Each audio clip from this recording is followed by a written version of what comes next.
combination of sight and sound.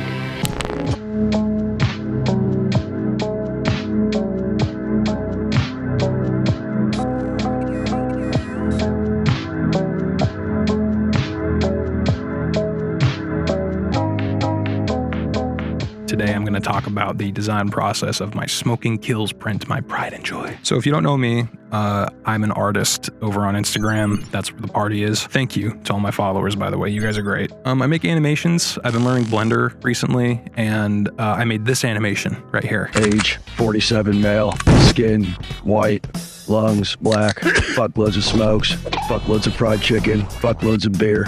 Credit to this guy for the audio, by the way. His videos are really funny. But when I was animating that video, I made this shot right here. It's just a skeleton smoking on a crate in an alleyway. It looks pretty sick, I think. Pretty neat design. I could probably make that into something. So in the past, I've made pictures like this before where it's just kind of like 3D assets. You know, it looks kind of cool. You know, I don't really know how else to explain it. It's just like bullshit, you know? But I never used Blender. I've only learned Blender recently. Like, these were all made in like Paint 3D with a lot of technical wizardry to somehow make it work, and a free paint program. You know, that's really all of it. I'd never really spent any longer than a day on these types of projects, so this was kind of a new one for me, because I knew that I wanted to make it into a print, right? Like, I wanted this to be like a thing that you could buy, and it looks good, and it's high quality, and like, wow, this was totally worth the money. Also, you'd be supporting a small artist, which is pretty cool if you think about it. So I got to work. I decided to make this into a print, and I started by going back into the original blend file that I animated this in, and just took a couple pictures, fucked with the posing a little bit. I went ahead and also made like a little animation out of it for like a future advertisement, which looks sick.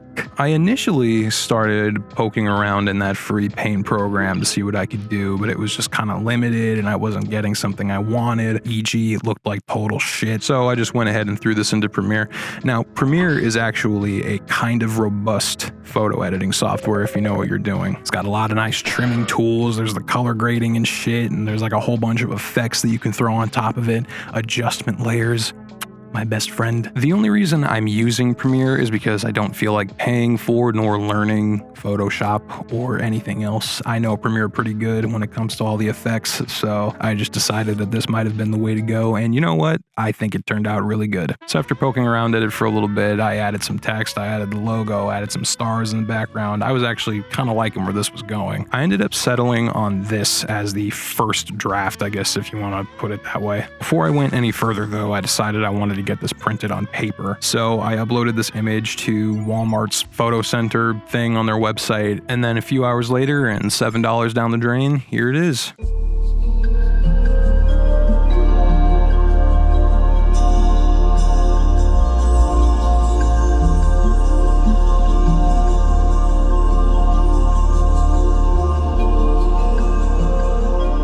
This was the first test print of the Smoking Kills poster, and it looks like dog shit. The colors are really desaturated for some reason, and the text on the bottom is being cut off, and everything around all the edges is being cut off, for that matter. Now, it was very surreal and very cool to see my design on a piece of paper, a pretty decent quality piece of paper, might I add.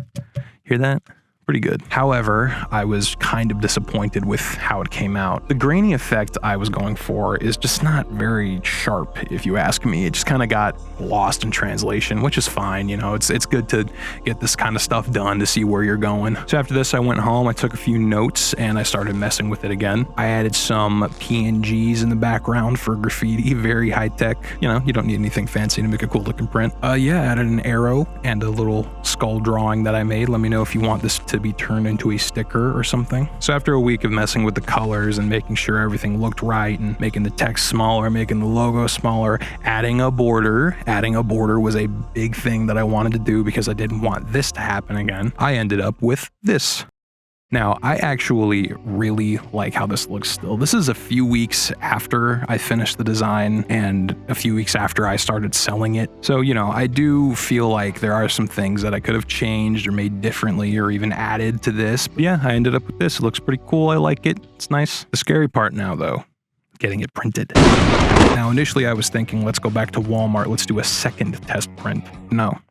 No, I'm not going to do that. Fuck you, Walmart. Actually, fuck. Now, I've seen things from Vistaprint in person. So I went on Vistaprint and I was like, okay, I want 10 of them. And it was like half the price of 10 at Walmart, half the price of 8 at Walmart. I was going to get 8 of these initially to sell, and it was like $80. At Vistaprint, the more you order, the less it costs. So I got 10 prints, high quality, very, very nice prints for like $50. After a couple weeks, they finally got here, and I couldn't even get back home. I was still in the car. I had to bust them open and just look at them, and it was, oh my God. Oh my God, dude, look at these.